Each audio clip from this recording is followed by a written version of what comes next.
La Bible déclare que à moi la vengeance, à moi la rétribution. Tu vas prier pour tes persécuteurs ce matin.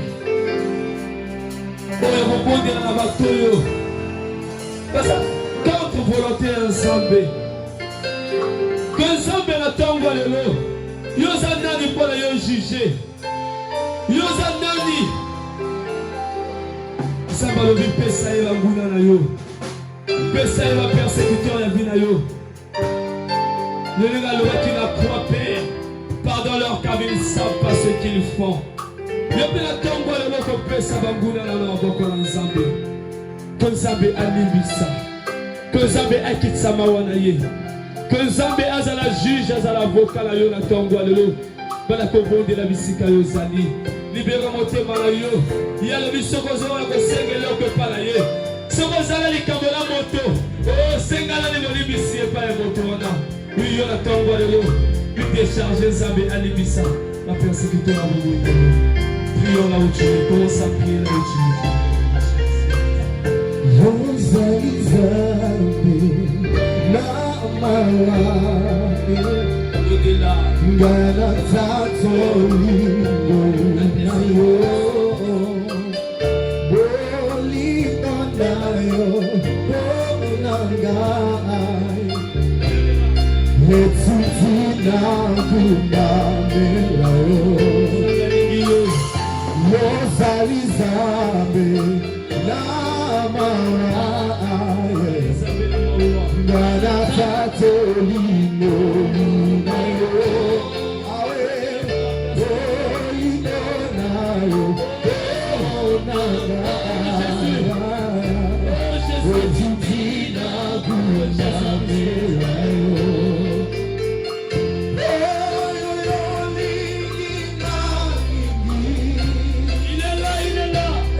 ce matin,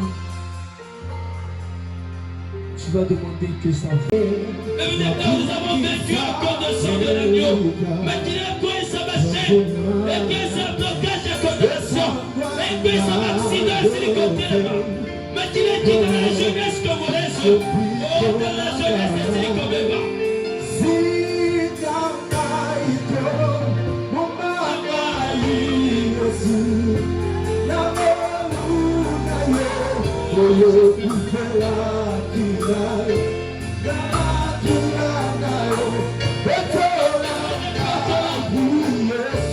Je suis merci.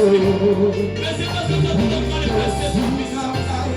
Mais c'est pas ça que vous devez mais c'est pas ça que vous devez mais c'est pas ça que vous devez maintenant.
Sa présence est là.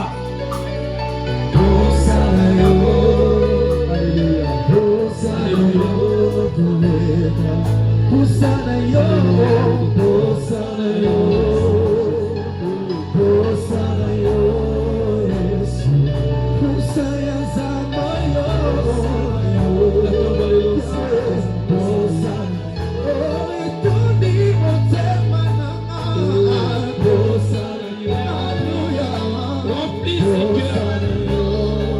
Remplis son vide,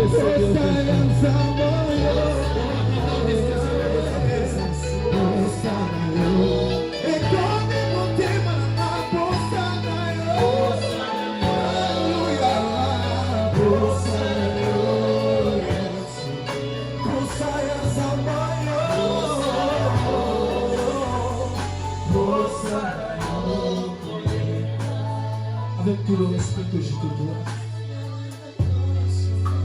Malgré aux opposants au téléphone.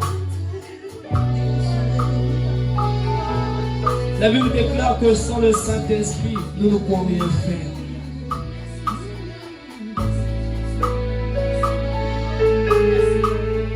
Avant que tu pries, je veux que tu sois en esprit. Parce qu'il est là. Pour le voir, pour être en esprit. Tendre Père, Adonai, El Shaddai, Dieu qui a toute puissance, El Elyon, le Dieu très élevé. Tu as déclaré dans ta parole, dans le livre d'Éphésiens, chapitre 3, au verset 21, que tu nous donnes au-delà de nos attentes. C'est toi qui connais les attentes de tes enfants ici présents. Ceux qui n'ont pas pu se retrouver ici par faute de pluie, par faute de transport. Tu connais leurs besoins. Donne-leur au-delà de leurs attentes, Seigneur Dieu. Tu as dit, tu n'es pas le Dieu qui déçoit. Parce que tu es fidèle dans ta parole. Nous avons confiance en toi, Seigneur Dieu. Ce jour si particulier, Seigneur, tel que tu as ouvert le ciel pour faire tomber la pluie, laisse que la rosée du ciel tombe dans leur vie. Donne-leur, Père, la rosée du ciel, afin que la graisse de la terre soit leur partage. Que le blé ne manque pas dans leur maison. Seigneur Dieu, Dieu tout-puissant. Maintenant, nous déclarons les effets de la parole dans la vie de tout un chacun. Parce que tu as déclaré dans Isaïe 55, verset 10 jusqu'au verset 12, que ta parole est comme l'eau de pluie.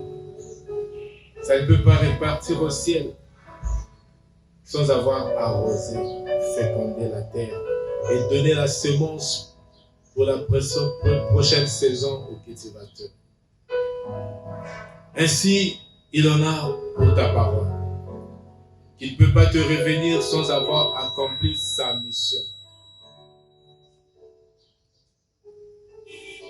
La mission de ta parole dans Isaïe 53, verset 5, est que nous avons été guéris par tes meurtrissures. Laisse que Père éternel, ceux qui sont malades reçoivent la guérison. Père, Tu as dit dans Luc chapitre 10 au verset 15 que tu nous as donné le pouvoir de dominer sur le lion, le serpent et de dominer sur toute la puissance de l'ennemi. Laisse que cette parole s'accomplisse maintenant au nom puissant de Jésus-Christ.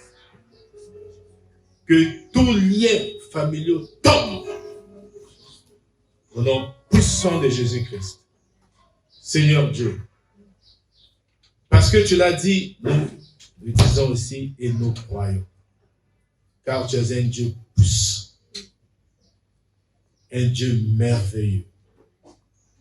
Tu as déclaré dans le psaume 103 au verset 20 que tu envoyais la parole et la parole est guérie. Laisse que cette parole guérisse toute personne qui va la recevoir au nom puissant de Jésus. Merci Seigneur Dieu, alors que tu vas révéler ta parole. Laisse que chacun trouve son réma dans ta parole, afin que nous soyons guéris, afin que nous soyons transformés. Merci Seigneur Dieu pour ta puissance, merci pour ton amour, et nous disons Amen. Amen.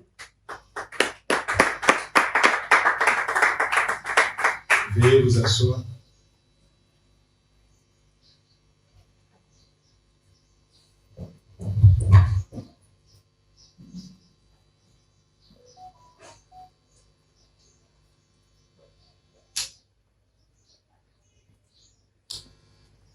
Tu as la responsabilité de ton cœur.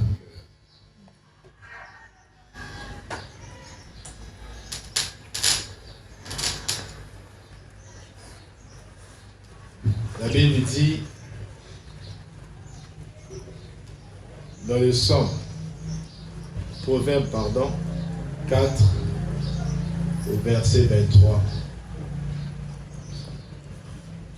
C'est ça le livre de base ou le texte principal de notre étude. Je ne sais pas si vous avez remarqué comme moi, chaque fois que nous commençons une nouvelle étude, il y a toujours une pluie. Appelé pour porter des fruits, nous allons commencer l'introduction de la FF sur la promesse. Aujourd'hui également, le ciel est ouvert et nous commençons cet enseignement, cette étude par une pluie de bénédiction. Que Dieu soit loué. Amen. J'ose croire que vous avez vos Bibles.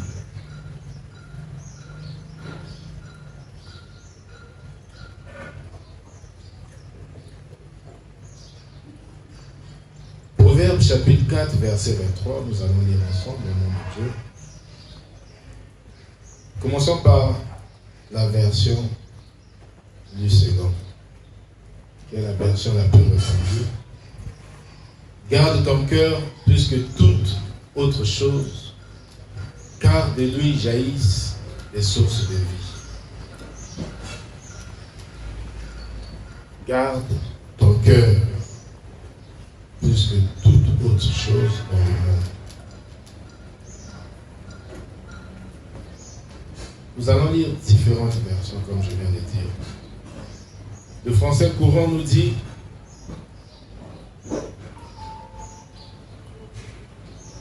avant tout, prends garde à ce que tu penses au fond de toi-même, car ta vie en dépend.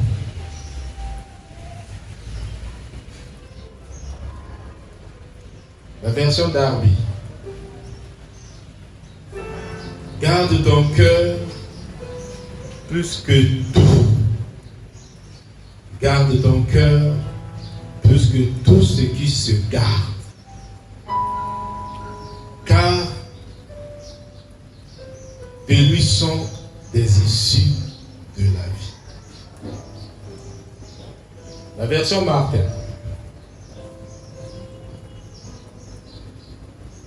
Garde ton cœur de tout ce dont il faut se garder, car de lui procèdent les sources de la vie.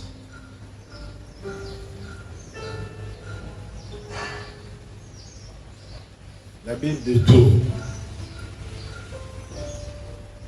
Appliquez-vous avec tout le soin possible à la garde de votre cœur. Parce que c'est de lui que procède la vie.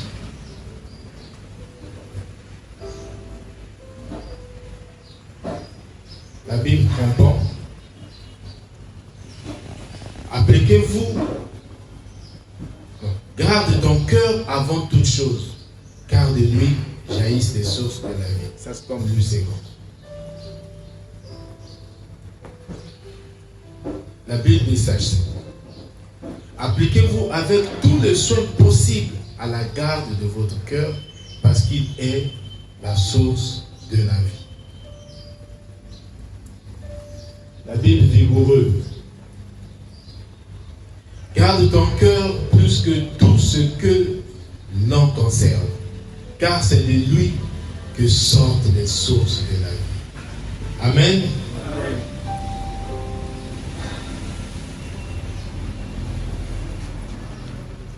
Nous voyons, nous venons de lire les différentes versions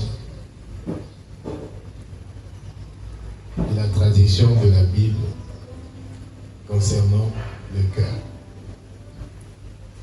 Le cœur qui a été utilisé pour la première fois dans la Bible par Dieu lui-même. Le cœur. Quand nous lisons Genèse chapitre 6, le verset 5 et le verset 6. Vous pouvez commencer au premier verset jusqu'au verset 6. Qu'est-ce qui s'est passé?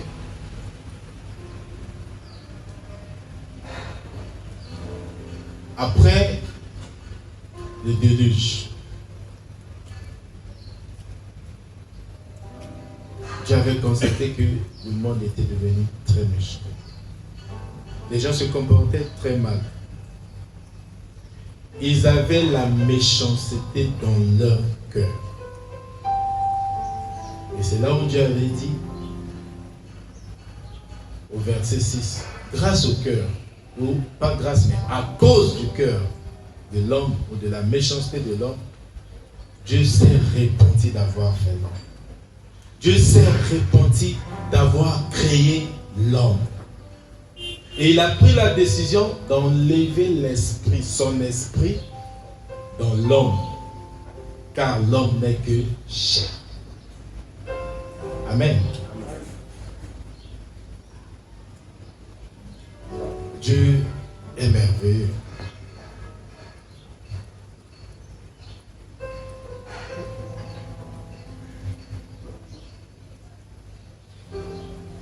Dieu est merveilleux. Dieu a pris cette décision. Et jusqu'aujourd'hui, l'esprit ne peut pas le... Et il a limité la durée de vie de l'homme à 120 ans. C'est à partir de ce passage.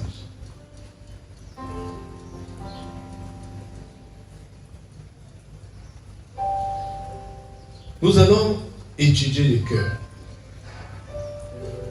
La Bible nous dit que c'est de lui que jaillissent les sources de vie. La vie vient du cœur.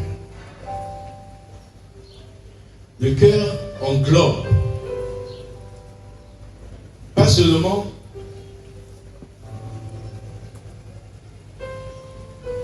la motivation et le désir, mais le cœur englobe tout ce qui est de l'être intérieur. Je ne parle pas de l'être extérieur qui est l'enveloppe. L'être intérieur. Cette expression qui veut dire le cœur se traduit en hébreu par la balle, qui montre les émotions. Qui dit cœur, dit émotion. Nous allons revenir sur les différentes versions que nous venons de lire. Dans le cœur, nous avons la volonté, les émotions, les buts, les principes, les sentiments. La Bible dit garde ton cœur. Ne dit pas prie Dieu pour que Dieu garde ton cœur. Il dit garde ton cœur. Dieu te confie la responsabilité de ton cœur. C'est Dieu qui te confie la responsabilité. Comme dans le jardin, quand Dieu a créé l'homme, il lui a mis dans le jardin pour cultiver et de garder. Dieu dit à l'homme, garde, garde, garde, veille, veille. Veille à ce que rien de mal puisse arriver à ton cœur.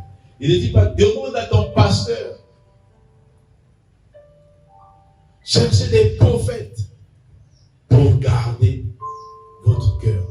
Il dit garde, garde, garde, garde ton cœur. Voilà la responsabilité que Dieu te confie. Dieu nous a confié nous-mêmes la responsabilité. Le cœur se trouve dans le corps de l'homme. Et du cœur jaillissent les sources de vie. Proverbe chapitre 18, verset 21, qui revient souvent dans nos enseignements. La Bible dit que la vie et la mort sont au pouvoir de la langue. Quiconque on veut, on mangera des fruits. Et cela dépend de ton cœur. Ça veut dire que c'est de l'abondance de cœur que nous parlons.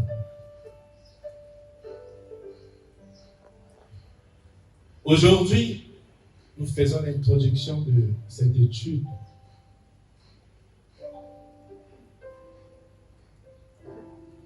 De là où tu es,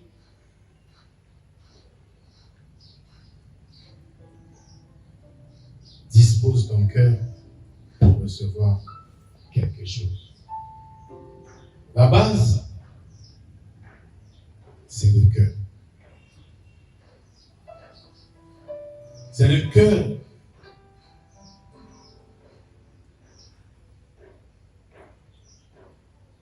qui est à la base de notre vie. Et quand le cœur s'arrête, il n'y a plus de vie. Aujourd'hui, parmi les médecins les plus riches, on trouve des cardiologues. Donc ceux qui traitent toutes les maladies liées au cœur. Ça, c'est le cœur physique. Aujourd'hui, Dieu veut nous parler, Dieu veut nous enseigner à propos du cœur spirituel, qui est la base, qui guérit même le cœur physique.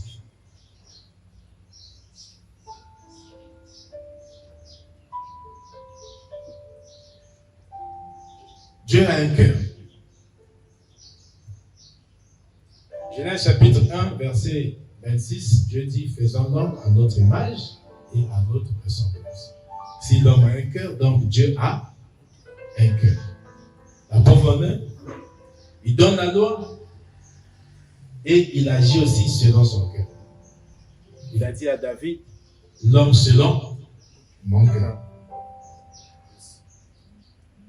L'homme selon le cœur de Dieu.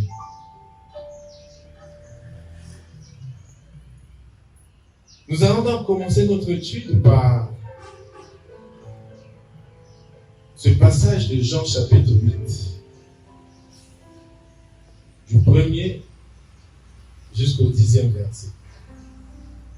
Jésus se rendit à la montagne des Oliviers. En tout cas, On est souvent sur la montagne. Moridia, Golgotha, Olivier, Sion. C'est ces 4 montagnes qui servent Jérusalem. Mais la Bible nous dit Jésus se rendit à la montagne des Oliviers.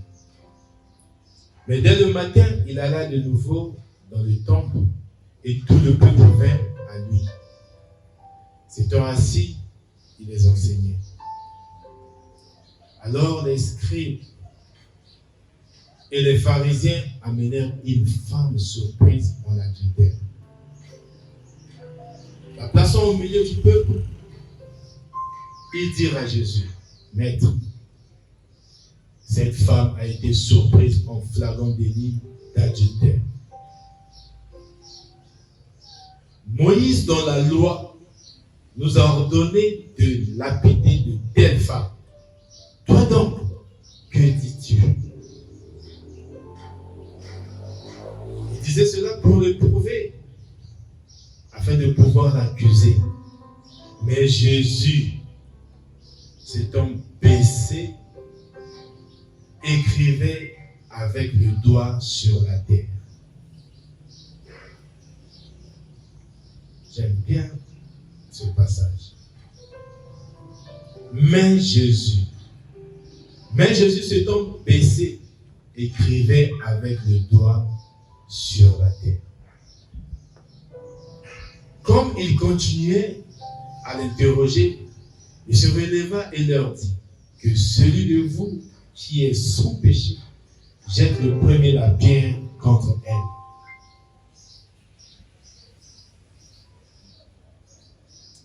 Un jour, on prêchera sur mais Dieu, mais Jésus. Souvent, quand il y a quelque chose, il y a souvent mais Dieu. Là, il voulait faire quelque chose, la Bible dit mais Jésus. Cela nous arrive souvent dans nos vies. Et je déclare la révélation de mais Jésus dans ta vie. Quand le diable va chercher à faire quelque chose, mais Jésus. Mais Jésus. Mais Jésus s'étant baissé et écrivait avec le doigt sur la terre. Imaginez la scène. Il y avait beaucoup de gens autour, des scribes, des pharisiens. Et ils ont emmené cette femme-là, surprise, au flagrant délit d'adultère. Et tout le monde avait une pierre dans la main. Selon ce qui était écrit dans la loi, que pour tel acte, il faut lapider. Et c'est Dieu qui avait donné la loi. Les gens viennent maintenant pour éprouver Jésus, pour savoir comment est Jésus. Est-ce que Jésus est avec la loi?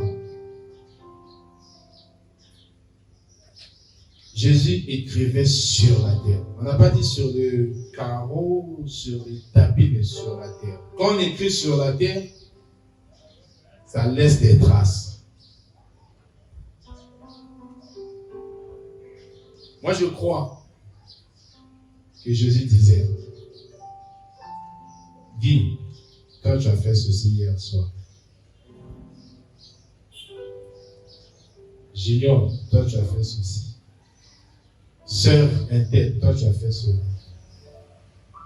Amédée, regarde ce que tu as fait. Branham, regarde, il écrivait et tout le monde regardait.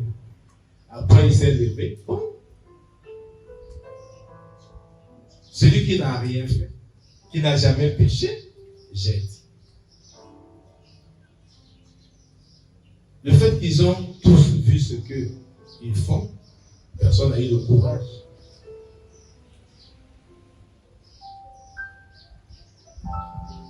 Et comment réagit Jésus?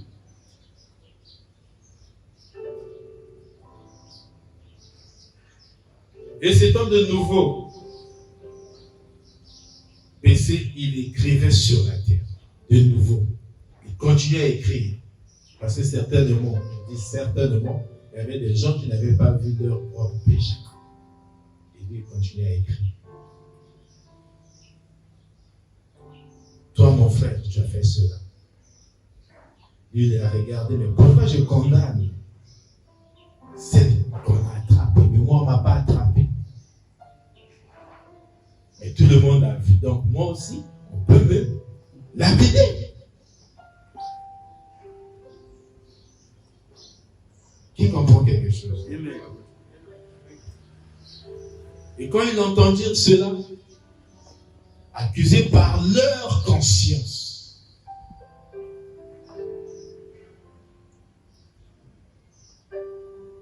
ils se retirèrent un à un, depuis les plus âgés jusqu'au dernier.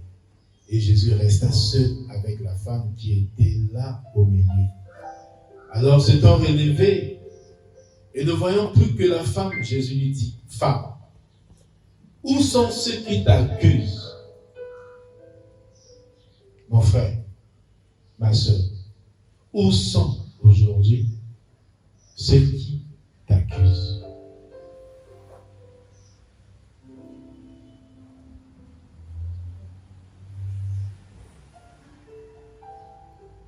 Personne ne t'a-t-il condamné?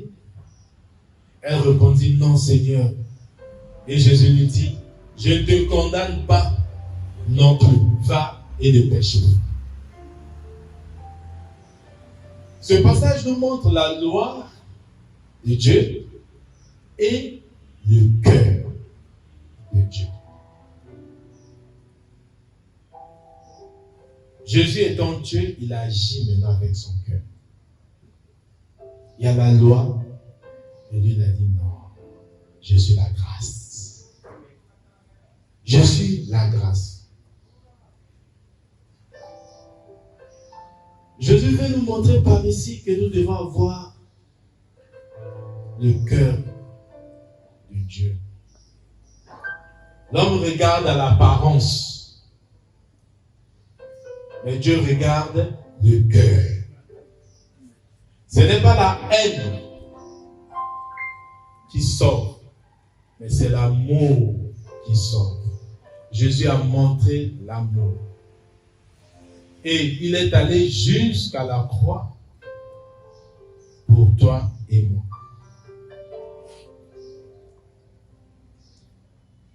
Nous voulons souvent condamner les gens.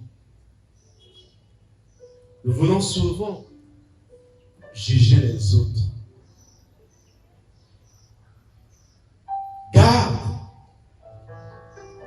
Garde ton cœur plus que toute autre chose.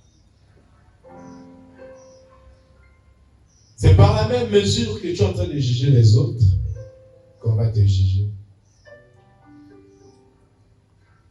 C'est très important. Jésus a montré l'amour devant tout le monde. Ce n'était pas la haine. Aujourd'hui, je peux être concentré à la loi. Il est écrit, on a dit. Donc, si tu fais ça, donc, tu n'es pas enfant de Dieu. Tu te comportes comme ça. Donc, non, nous, à l'église, nous, on fait ceci. Non. Garde ton cœur. Plus que tout. Prends soin de ton cœur. Tu as des frères, tu as des sœurs, on a des parents, on a des chefs, là où on travaille. Mais personne ne peut prendre soin de ton cœur. C'est toi. Dieu, depuis la création, il a laissé le libre arbitre à l'homme. C'est pour cela qu'il a laissé.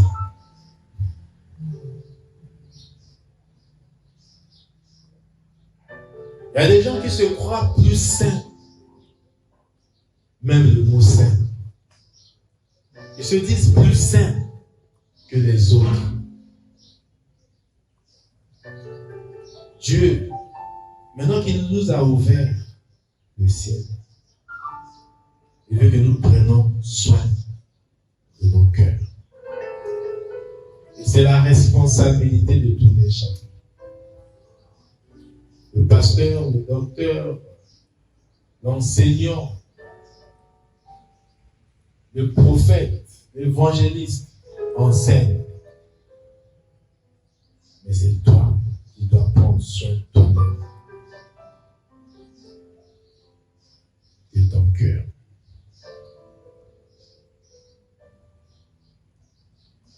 Un Samuel chapitre 16, verset 7. 1 Samuel chapitre 16, verset 7. Et l'Éternel dit à Samuel, ne prends point garde à son apparence.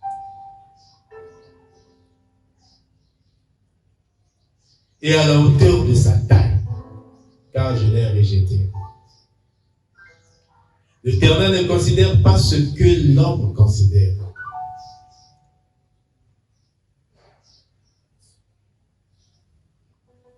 L'homme regarde à ce qui frappe les yeux, mais l'Éternel regarde au cœur.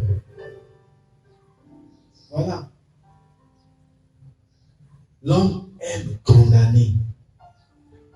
Si dans ton cœur, tu étais tout le temps en train de condamner les autres, déjà toi-même, tu n'es plus condamné parce que sur la croix, Jésus t'a libéré. Il a enlevé ta condamnation et il t'a justifié. Il va donc faire un effort de ne plus vouloir juger les autres, de ne plus vouloir déconsidérer les autres, de ne plus vouloir regarder à l'apparence.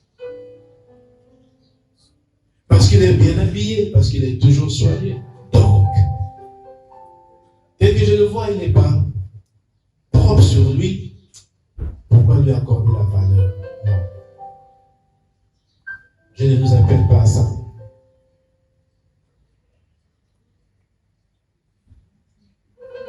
Dieu veut que nous ne regardons plus à l'apparence.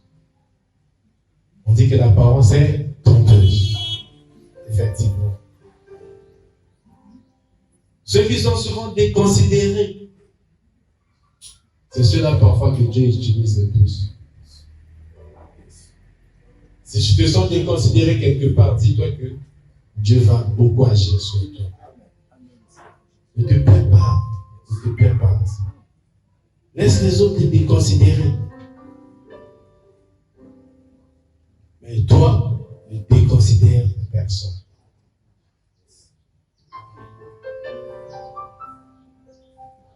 On a dit ici que Dieu a dit, dans Genèse chapitre 6 au verset 6, qu'il va retrancher, il a retranché la durée de vie de l'homme.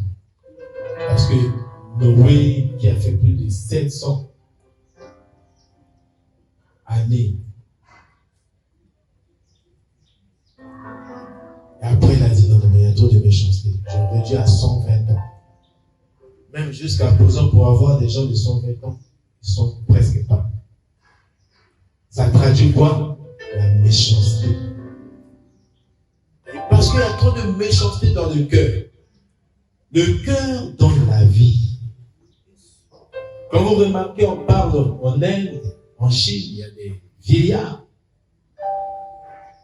Quand vous vous renseignez, bien, c'est des gens de bonne vie, c'est-à-dire par rapport à leur cœur. Ils ne déconsidèrent personne. Et ils ont compris cette notion, cette étude, et ils prenaient soin de leur cœur. En prenant soin de leur cœur, automatiquement, ils ont pris soin de leur corps.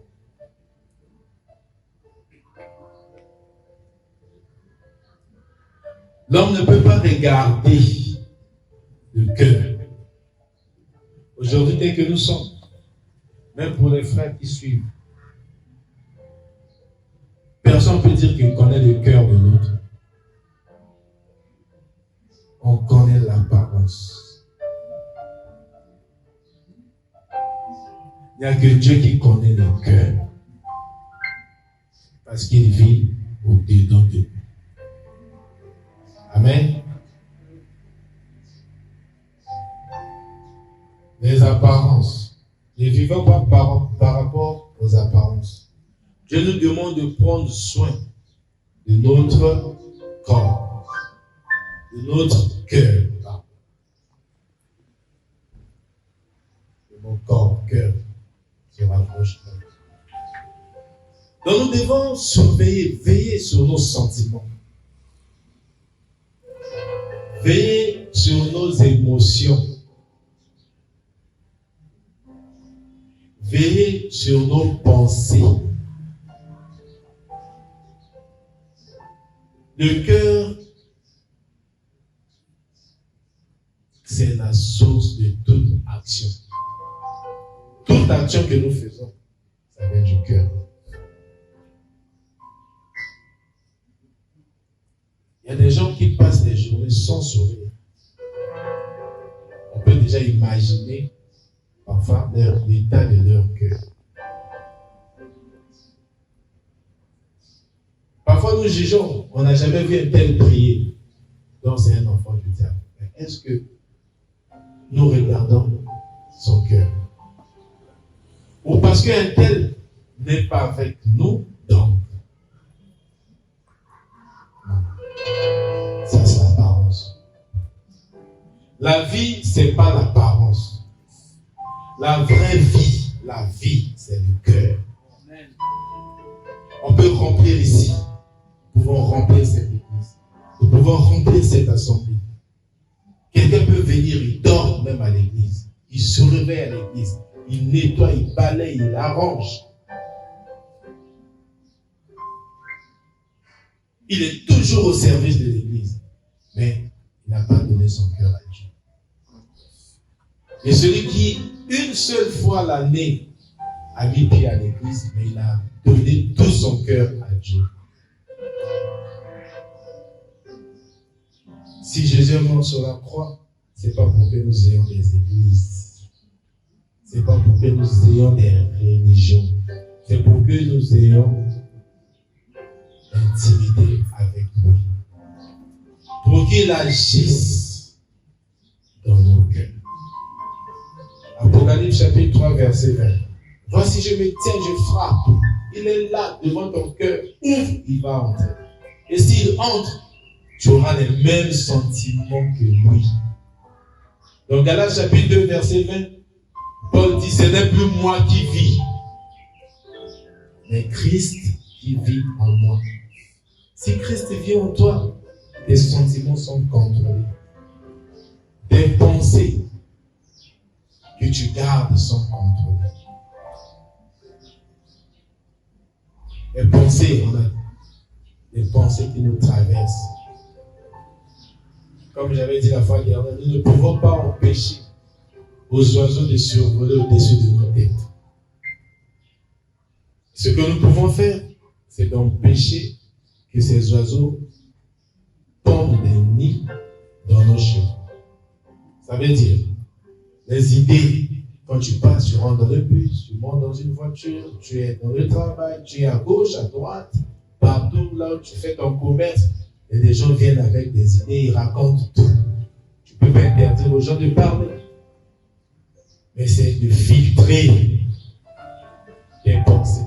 Ce que tu retiens, ça, c'est ta responsabilité. Amen. C'est ta responsabilité.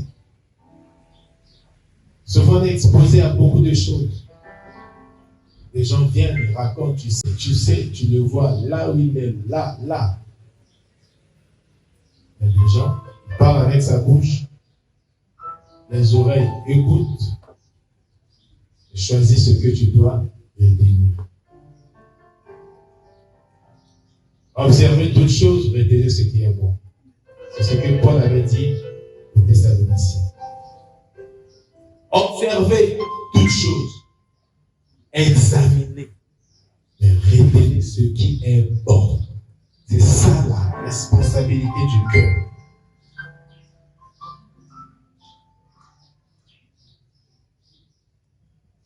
L'apparence. Avant de venir ici, chacun a pris son temps pour arranger son corps, pour s'habiller, mettre un peu de parfum, un peu de poudre. Les sœurs, je sais que les sœurs ont toujours des miroirs dans leur sac. Ça ne manque pas, toujours regarder. Mais là, vous regardez quoi? Est-ce qu'on regarde le cœur ou le corps? On regarde souvent le corps. Maintenant, on doit apprendre à utiliser le miroir qui va te permettre de regarder ton cœur. Amen. Souvent, nous négligeons ce miroir qui est la Bible, qui est la parole de Dieu.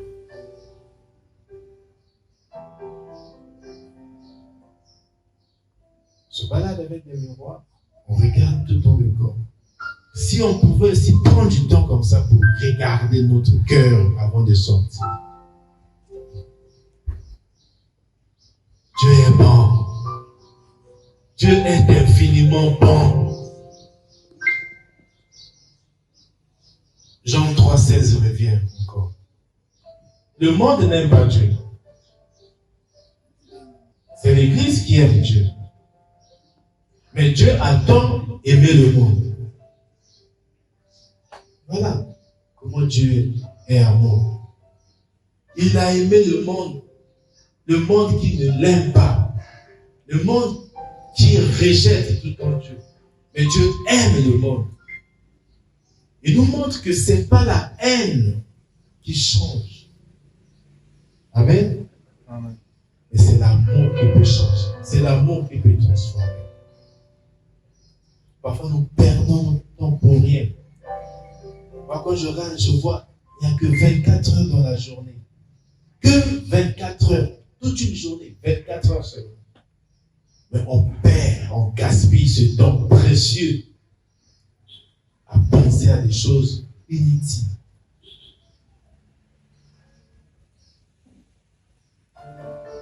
Qui ne font rien pour notre épanouissement spirituel. Vous pensez aujourd'hui, si Dieu n'était pas d'accord avec quelqu'un, ça empêche quoi à Dieu de faire mourir cette personne pendant la nuit? Mais Dieu dit dans Lamentation de Jérémie, chapitre 3, versets 22 et 23, il dit que mes bontés ne sont pas épuisées. Mes compassions ne sont pas arrivées à leur terme, mais elles se renouvellent chaque matin. On n'a pas dit à midi, hein. On n'a pas dit l'après-midi ni le soir. Elles se renouvellent chaque matin. Nous sommes voilà. Nous sommes le matin. Et quand tu vois l'autre se réveiller, ça veut dire que Dieu a renouvelé ses bontés sur cette personne. Dieu a renouvelé ses bontés. Qu'il soit maçon, qu'il soit rosicrucien, qu'il soit de la maïkari, qu'il soit de n'importe quelle secte ou loge ou n'importe quelle confession religieuse, Dieu a renouvelé sa bonté en lui. Donc, qui es-tu pour juger? Qui es-tu pour juger? Ne cherchons pas à être plus saints que le mot saint. Ne cherchons pas à être plus saints ou à montrer que nous sommes plus saints que les autres. C'est pour cela que Matthieu chapitre 6, verset 5 nous dit, lorsque vous priez, ne soyez pas comme les hypocrites qui aiment à prier debout dans les synagogues et au coin des rues pour être vus des hommes. Ne faites pas des choses pour être vus des hommes. Amen. Ne faites pas des choses comme ça pour être vus des hommes. Faites des choses pour être vus par Dieu. Et pour être vu de Dieu, c'est le cœur.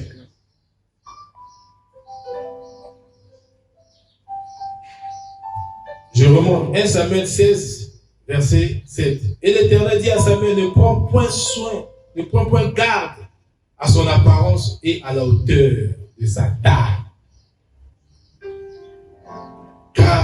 je l'ai rejeté. L'Éternel ne considère pas ce que l'homme considère. Aujourd'hui, l'homme considère quoi? Les voitures, les véhicules, les avions, la richesse du monde, la gloire du monde. Les costards à $2000, à 2000 €, et ainsi de suite. La beauté extérieure. Les mijoukages, ça existe plus, je ne sais pas, les mèches, les trucs qu'on met sur la tête. Voilà ce que l'homme considère.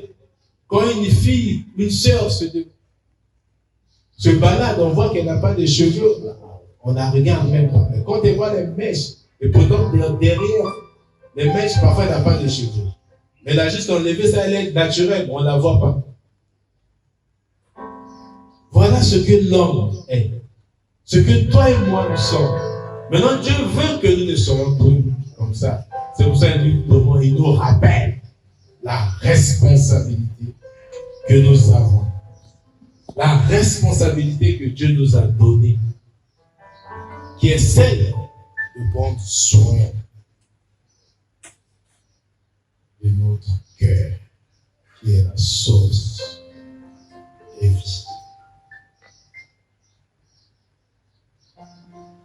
En revenant sur Matthieu 6,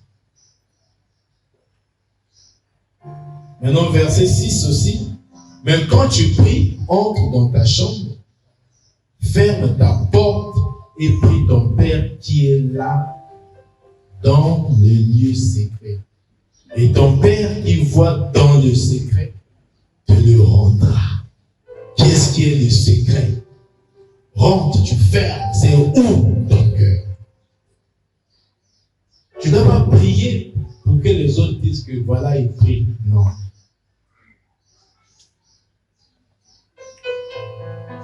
Et ne faites pas comme les pharisiens. Ils sont quelque part là, ils doivent sortir, tout le monde doit voir qu'il est en train de prier. Ou tu dois dire des mots juste, toi-même, ça ne vient pas de ton cœur. Tu dois juste te dire parce que tu avais entendu.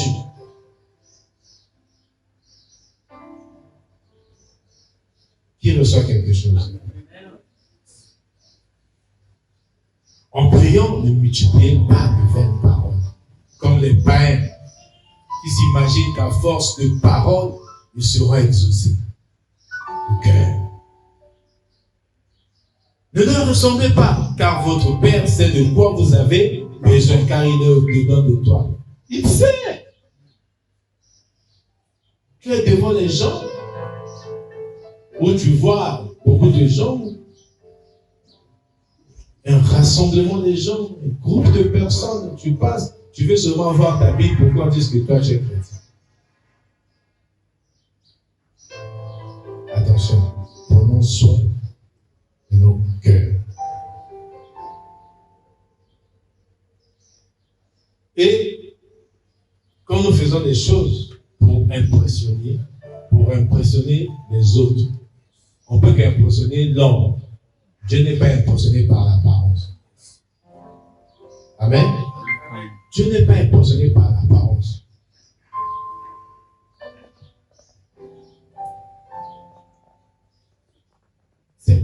Ce n'est même pas une vie. C'est des hypocrisies. Aujourd'hui, dans les assemblées, dès qu'on apprend qu'une personne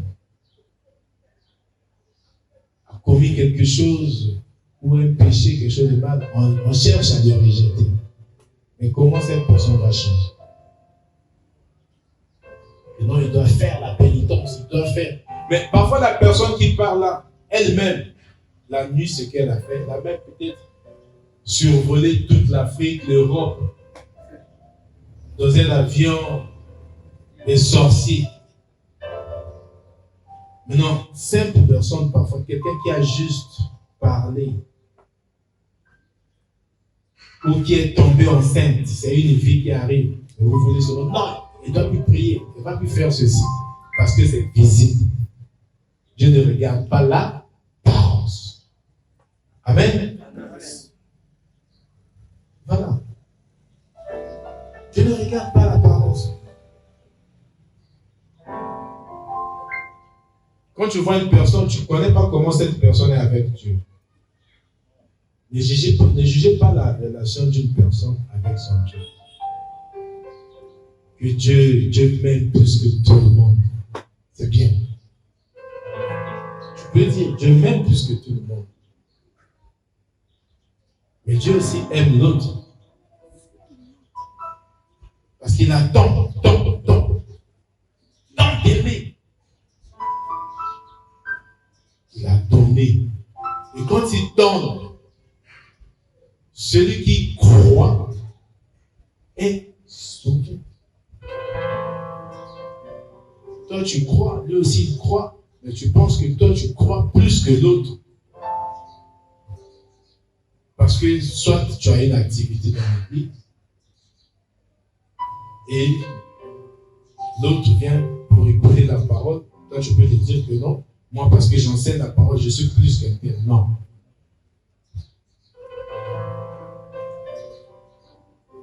Quand vous lisez Romains chapitre 2, verset 11, la Bible nous dit, Dieu fait exception de personne.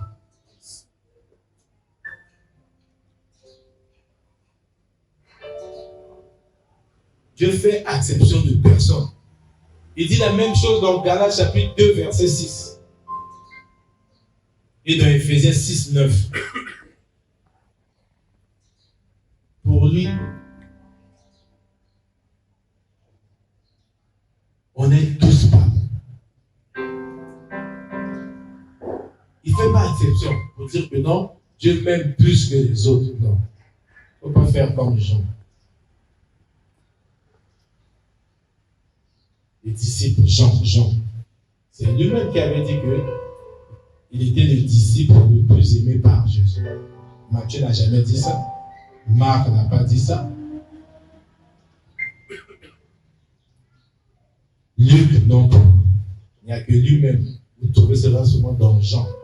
Pour les disciples que Jésus aimait le plus. C'est lui-même qui dit. C'est bien aussi. C'est pas mauvais. Mais c'est pas toute la Bible qui dit ça. Amen.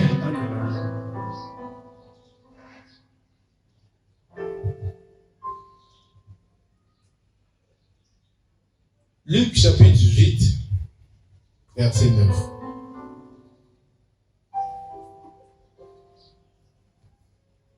Luc 18, verset 9. Vous y êtes?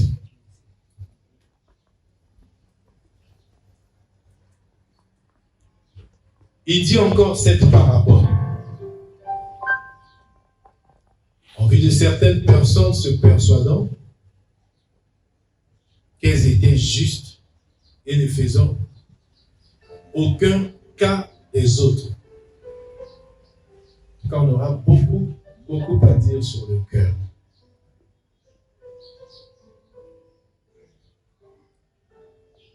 Deux hommes montèrent au temple pour prier. L'un était pharisien et l'autre publicain. Le pharisien debout priait ainsi en lui-même. Oh Dieu, je te rends grâce de ce que je ne suis pas comme le reste des hommes.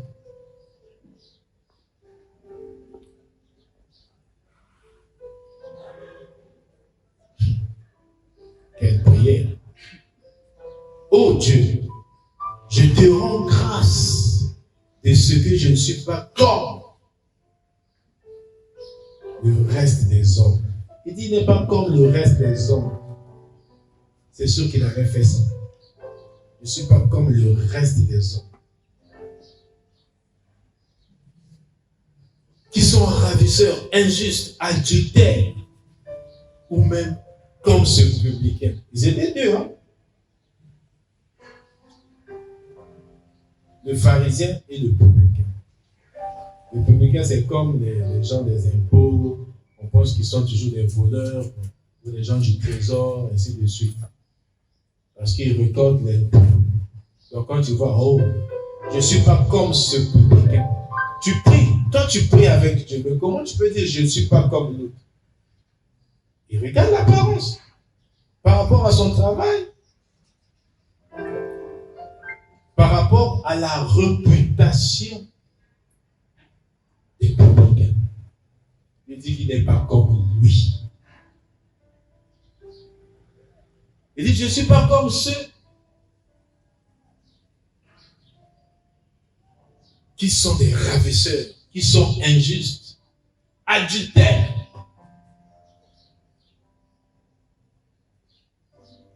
Moi, je jeûne 2 fois la semaine. Je donne la dîme de tous mes revenus. Voilà ce que nous disons. Oh, lui là, oh. Non. Seigneur, moi je ne suis pas comme un tel. Prie pour toi. Ne te compare pas avec les autres. Ce que tu vois, ça s'arrête là. Il fait parfois ce que toi tu ne vois pas. Et ce que tu ne peux même pas penser. Parce que quand il est au secret, tu n'es pas là. C'est pour ça que je dis, ce n'est pas le fait de venir à l'église. Ce n'est pas le fait de passer des journées. Ce n'est pas le fait de jeûner plusieurs fois que tu es réellement fils de Dieu.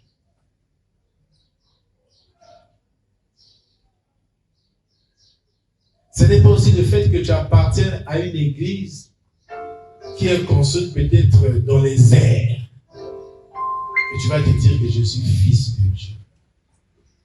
Amen. Amen. Je jeûne 2 fois la semaine. Je donne la dîme de tous mes revenus. Est-ce que qui te dit que lui, le publicain, ne donne pas la dîme? Si tu donnes la dîme juste parce qu'on a demandé de donner la dîme,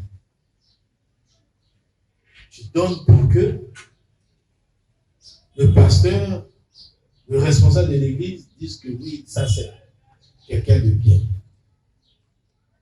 Mais tu n'as pas une bonne vie. Tu n'aimes pas les autres. Tu penses partager à Dieu, mais tu ne veux pas partager aux hommes.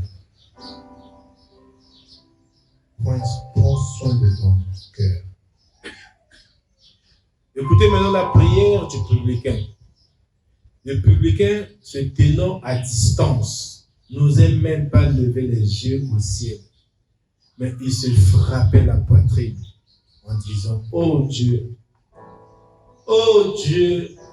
sois apaisé envers moi.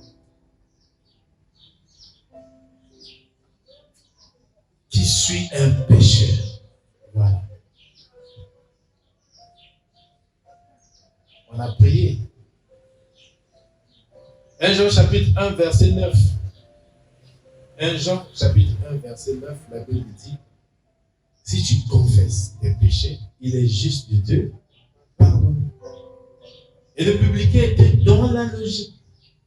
Il dit, je suis un pécheur. Donc, il a même honte avant qu'il reçoive le pardon. C'est pour ça que j'aime souvent quand on demande pardon, on est maintenant sur la phase de pardon, on doit s'agenouiller devant Dieu. Agenouillons-nous devant Dieu. Parce qu'on est péché, on n'a même pas la force de lever la tête vers le ciel. Tu te mets à genoux. Après le pardon, tu peux te relever, demander, regarder, faire ce que tu veux, parce que tu es sûr que Dieu t'a pardonné. Pourquoi tu es sûr? Parce que Dieu l'a dit. Comme Dieu l'a dit, Dieu va le faire. Amen. Amen. Il a dit, si vous confessez de tout vos cœurs, je suis juste, et il sera fidèle pour nous les pardonner.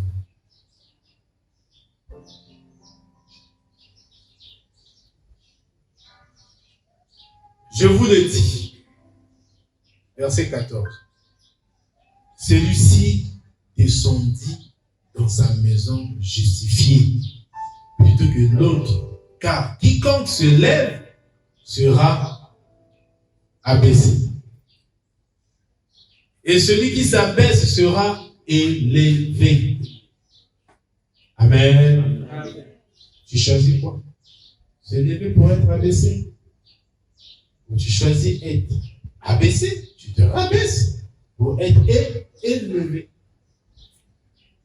c'est ta responsabilité. Amen. C'est ta responsabilité. C'est pas la responsabilité de quelqu'un.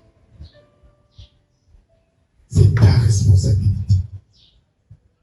C'est lui qui cherche à se lever pour dire, là. Il n'y a que moi, je ne suis pas comme nous. Mais lui, ne sera pas blessé. Tu seras surpris par Dieu. Parce que Dieu est un Dieu de surprise. S'il dit quelque chose, n'oublie jamais. Tant que cette chose ou cette parole ne s'accomplit pas, cette parole ne peut pas lui revenir. Tout ce qu'il a dit, ça doit s'accomplir. Ne jugeons pas. Ne passons pas notre temps à critiquer les autres. Ne passons pas notre temps à critiquer les autres.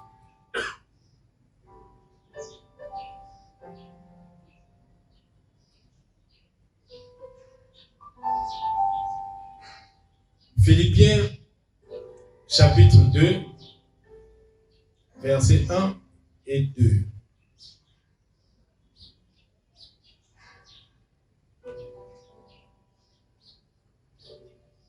Si donc il y a quelque consolation en Christ,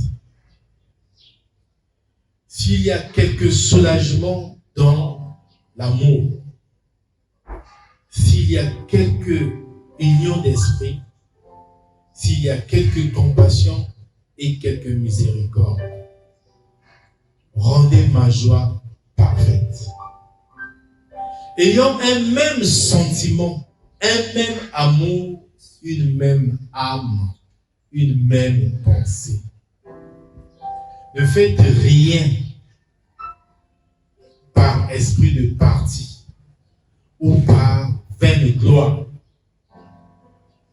mais que l'humilité vous fasse regarder les autres comme étant au-dessus de vous-même.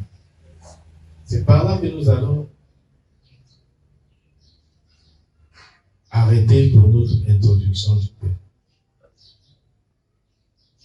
Regardez les autres comme étant au-dessus de vous-même. Pas comme vous, mais au-dessus. Donc, quand tu vois l'autre, je te dis, non. On n'a pas précisé, hein. Dire regardez les autres. Quand on dit les autres, ça veut dire tout le monde. En dehors de vous.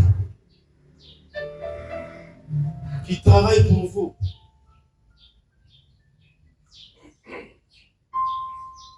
Même s'il travaille pour vous. Même si vous lui donnez un marché. Même si vous lui donnez quelque chose. Ce n'est pas parce que quelqu'un vient demander un service qu'il est moins que rien devant toi. Regardez les autres comme étant au-dessus de vous-même. Au-dessus de vous-même. Pas comme vous, au-dessus. Ayez les mêmes sentiments. Le sentiment d'amour. L'amour.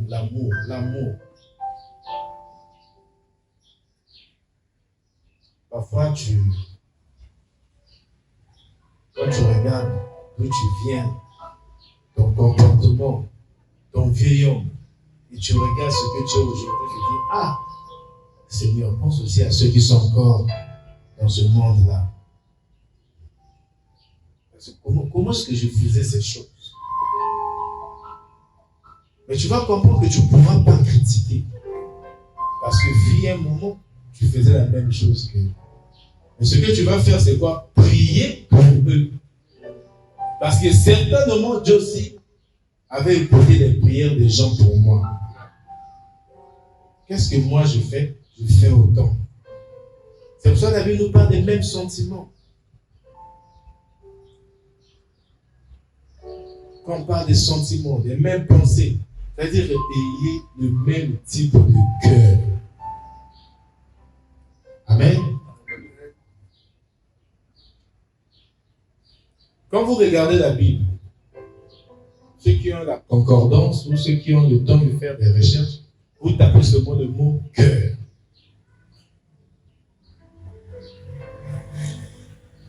Vous allez retrouver 902 passages qui parlent du cœur. 902 passages.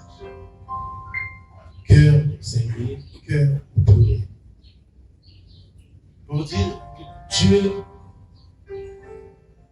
insiste. De Genèse jusqu'à Apocalypse. Dieu insiste à ce que nous prenions soin de nos cœurs. La Bible dit que ce n'est pas ce qui entre qui suit l'homme. Tu peux tout manger. Ça ne suivra jamais ton âme ou ton esprit. Mais c'est ce qui sort. Car ça provient du cœur. Parce que dans le cœur, il y a les sources. Faisons attention. Faisons très, très attention. La responsabilité de ton cœur. Tu as la responsabilité de ton cœur. Ça veut dire, tu peux pas aussi donner ton cœur à n'importe qui.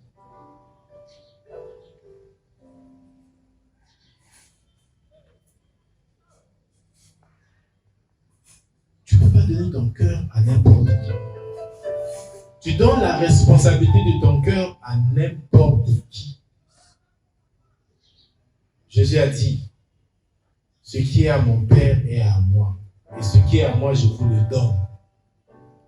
Mais celui que tu donnes ton cœur te donne quoi? Il te donne quoi? Ne t'attache pas à n'importe qui sera là pour détruire ton cœur. Psaume chapitre 1, ça revient encore. Heureux l'homme qui ne marche pas avec les ennemis. Heureux l'homme qui ne marche pas avec les méchants.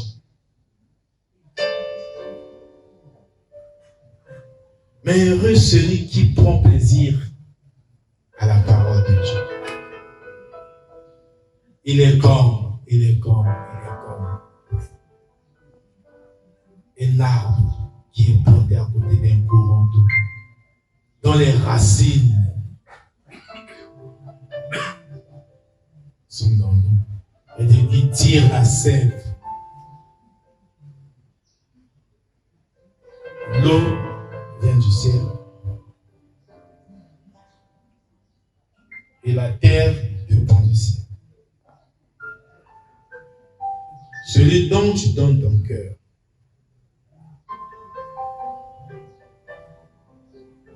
celui dont tu pars pour te confier, tu ne le connais pas. Attention aux apparences. Que Dieu vous bénisse en ses lèvres. Alléluia. Amen.